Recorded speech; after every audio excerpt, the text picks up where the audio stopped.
May mga nagpagawa na ba sa inyo na hindi na kinuha ang pinagawa? Yung tipong pagkatapos nyo gawin ay hindi na nag-reply. Hindi sumasagot sa text, sa chat, sa tawag, wala. Alam nyo, pwede nating maiwasan yung mga ganyang pangyayari. Kung nanghihingi tayo ng down payment, isa ito sa mga pagkakamali na nagawa ko noon. At ilang beses tong nangyari sa akin.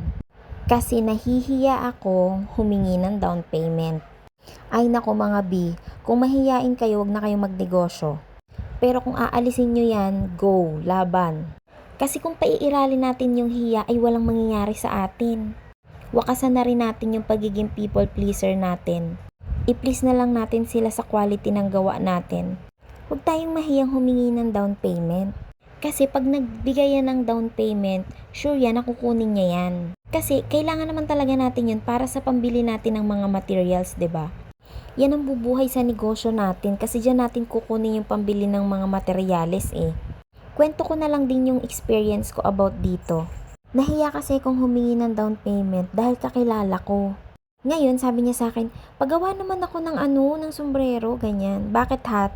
Ay di syempre ako naman gawa, go. Kasi syempre kailangan natin yan. Alipin tayo ng salapi. Ngayon, di okay na okay yung usapan namin. Sabi niya, sige gawin mo, bayaran ko sa ganitong date. Kasi sahod ko yun eh, ganon.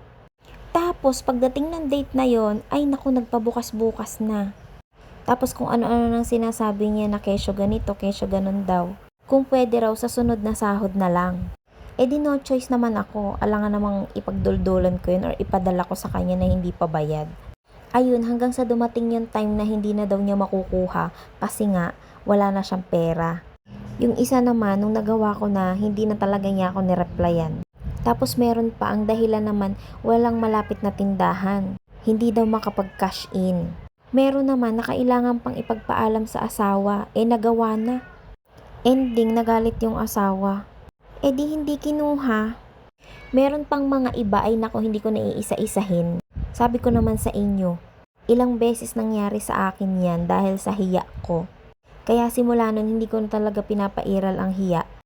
Kaya matuto kayo sa akin ha. Huwag nyo na akong tularan kung ayaw nyong malugi. Sayang ang pera, sayang ang oras, sayang ang effort. Tapos hindi naman pahahalagahan ng mga taong nagpapagawa sa'yo. Yun lang naman. Manghingi na kayo ng mga down payment nyo ha. Thank you for watching.